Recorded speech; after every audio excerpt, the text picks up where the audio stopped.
অভ্যুত্থানের মধ্য দিয়ে বাংলাদেশের মানুষের বুকের উপর থেকে জগদ্দল পাথর ইতিহাসের বর্বরতম নৃশংসতম শাসক লেডি ফেরাউন খ্যাত শেখ হাসিনা উৎখাত হলো এবং বাংলাদেশ তার ফ্যাসিবাদ থেকে মুক্ত হলো। ঠিক 5ই আগস্টের একদিন পরে বেগম জিয়াকে হাসপাতালে দেখতে যাওয়ার সুযোগ আমার হলো এবং সেখানে ডক্টর জাহিদ সাহেবের বদান্যতায় দীর্ঘ সময় একান্ত সাক্ষাতে ওনার সঙ্গে কথা বলার সুযোগ হলো। চিন্তা করেন যে এই মহিলা অশীতিপর বয়সে জীবন মৃত্যুর সন্ধিক্ষণে দাঁড়িয়ে যার দ্বারা এমনভাবে নিগৃহীত হয়েছেন, অপমানিত হয়েছেন, নিজের প্রিয় বাস্তুভিটা তাকে ছাড়তে হয়েছে এবং জীবন মৃত্যুর মাঝামাঝি দাঁড়িয়ে বছরের পর বছর কারাগারে তাকে নিক্ষিপ্ত থেকে মৃত্যুর প্রহর গুনতে হয়েছে, যার উপর অত্যাচার এবং নির্যাতনের কোনো সীমা ছিল না। সেই বেগম জিয়া যখন জানতে পারে, তার সামনেই তো ঘটছিল বাংলাদেশের এই পরিবর্তন, পট পরিবর্তন, শেখ হাসিনার এই পতন। স্বাভাবিকভাবেই তখন তো তার সঙ্গে কথা বললে প্রতিক্রিয়ার মধ্যে শেখ হাসিনার কিছু পর্যালোচনা, শেখ হাসিনার শাসনামলের কিছু জুলুম নির্যাতনের কিছু বিবরণ, তার ক্ষোভ, তার দুঃখ, মর্মবেদনার কিছু গল্প উঠে আসার কথা। আমি বিস্ময়াভিভূত হলাম। তার সঙ্গে প্রায় আধা ঘন্টার মতো আমার কথা হলো। তিনি আধা ঘন্টার মধ্যে একবারও শেখ হাসিনার নাম উচ্চারণ করেননি। তিনি পূর্ণ সময়টায় দুটি কথা বলেছেন। একটা হলো আমার মরহুম বাবা শাইখুল হাদিস সাহেবের সঙ্গে তার রাজনীতির কিছু স্মৃতিচারণ তিনি করলেন এবং আমাকে সেজন্য অভিনন্দন জানালেন। আর দ্বিতীয় আরেকটি কথাই তিনি বারবার বললেন।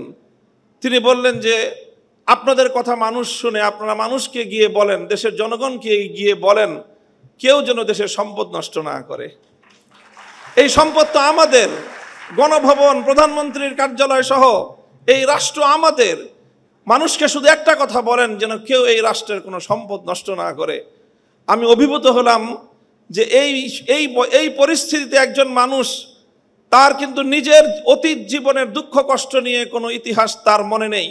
তার শুধু মনে দেশপ্রেম, মানুষের ভালোবাসা, দেশের সম্পদের ভালোবাসা, দেশটা যেন এগিয়ে যেতে পারে। আমি মনে করি যারা জাতীয়তাবাদী রাজনীতি করেন, জাতীয়তাবাদী দলের, আপনাদের সকলের আপনাদের নেত্রী থেকে এই দেশপ্রেমের শিক্ষা গ্রহণ করা উচিত এবং সেভাবেই দেশকে ভালোবেসে দেশকে গঠন করার জন্য আত্মনিয়োগ করা উচিত।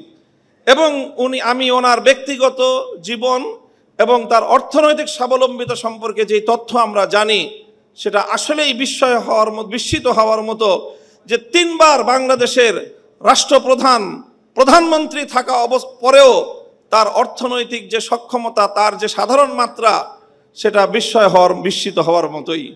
কাজেই সেই চেতনা থেকে, সেই প্রেরণার দ্বারা আপনারা রাজনীতি করবেন, এটা জাতীয়তাবাদী ছাত্র দলের সকল নেতাকর্মীর প্রতি আমার উদাত্ত আহ্বান থাকবে। দ্বিতীয় আরেকটি কথা আমি বেগম জিয়ার উদ্ধৃতিতে আজকের এই মঞ্চে আমি উচ্চারণ করতে চাই। দেখেন, দীর্ঘ একটা সময় একসঙ্গে আমরা যুগপৎ রাজনীতি করেছি, জোটবদ্ধ রাজনীতি করেছি, আন্দোলন করেছি, সরকার গঠন করেছি। আমি একটি ঐতিহ্যবাহী রাজনৈতিক, ধর্মীয় রাজনৈতিক পরিবারের সন্তান। আমাদের রাজনীতির মুখ্য উদ্দেশ্য হলো আল্লাহর জমিনে আল্লাহর দ্বীন প্রতিষ্ঠিত করা, আল্লাহর জমিনে খেলাফত ব্যবস্থা কায়েম করা। এটাই হলো আমার রাজনীতির মূল দর্শন। তবে আপনারা যেই রাজনীতি করেন, সেই রাজনীতির সাথে আমাদের রাজনীতির কিছুটা পার্থক্য আছে। সেই পার্থক্যের জায়গাটুকুও বুঝতে হবে এবং সেখান থেকে আপনাদের দায়িত্ব এবং ভূমিকার কথাও আমি বলছি, আমার বক্তব্য দিয়ে নয়, বরং আপনার নেত্রীর উদ্ধৃতি দিয়ে। বেগম জিয়া আমাদেরকে বলেছেন অনেক সময় যে দেখেন হুজুর, আমরা ইসলাম প্রতিষ্ঠার রাজনীতি আমরা করি না, তবে আমাদের পরিষ্কার অবস্থান হলো এই যে আপনারা যদি ইসলাম প্রতিষ্ঠা করবার জন্য দেশে রাজনৈতিকভাবে সামনে অগ্রসর হয়ে যেতে পারেন, আমাদের বিএনপির পক্ষ থেকে সহযোগিতা পাবেন, বিরোধিতা পাবেন না। এই যে আজকে হাবিবুন নবী খান সোহেল ভাই যে কথাটা বললেন, অনেকেই বিএনপি এবং আওয়ামী লীগকে এক পাল্লায় পরিমাপ করে। আমি মনে করি এটা অনেক বড় অবিচার। আওয়ামী লীগও ইসলামিক রাজনৈতিক সংগঠন নয়, বিএনপিও ইসলামিক রাজনৈতিক সংগঠন নয়, তবে এই দুটির মধ্যে ঐতিহাসিক অনেক ব্যবধান রয়েছে। সেই ব্যবধানটার কথা আমি আরেকটা উদ্ধৃতি দিয়ে একটু স্মরণ করিয়ে দিতে চাই। বাংলাদেশ জাতীয়তাবাদী দলের একজন মরহুম নেতা, সাবেক মন্ত্রী চৌধুরী কামাল ইবনে ইউসুফ, আপনাদের অনেকের নাম মনে থাকার কথা। তার একটা উদ্ধৃতি, তিনি একদিন এক প্রসঙ্গে বলেছিলেন, একটা কথা বলতে গিয়ে বিএনপির প্রতি তার নিজের যে অধিকার, সে অধিকার সাব্যস্ত করতে গিয়ে বলেছিলেন যে বেটা আমি 200 বছর ধরে বিএনপি করি। কি বলেছেন? 200 বছর ধরে আমরা বিএনপি করি। আপনাদের অনেকের মনে প্রশ্ন জাগতে পারে, বিএনপি তো প্রতিষ্ঠিতই হলো স্বাধীনতার বেশ পরে, শহীদ জিয়াউর রহমানের হাত ধরে। আর চৌধুরী কামাল ইবনে ইউসুফের বয়স কত? 60-70 বছর।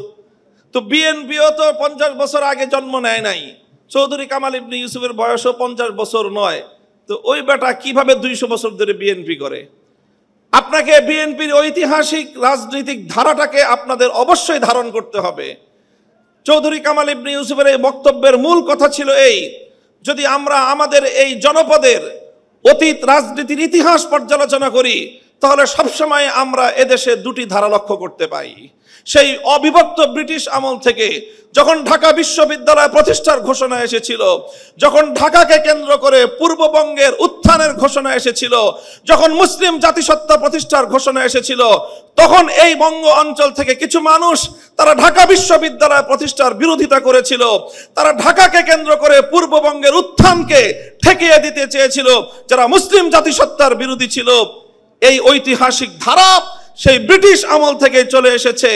আর এই ধারায় এইভাবে দুটি ধারা প্রতিষ্ঠিত হয়েছে, সংঘাত চলেছে, লড়াই চলেছে। একটি ধারা ছিল পূর্ববঙ্গ কেন্দ্রিক এই বাংলাদেশি জাতীয়তাবাদ তথা মুসলিম জাতীয়তাবাদের, মুসলিম জাতিসত্তা গঠনের যে ঐতিহাসিক ধারা, এই ধারার যারা রাজনীতি করে জাতীয়তাবাদী দল বিএনপি সেই ধারারই প্রতিনিধিত্ব করে।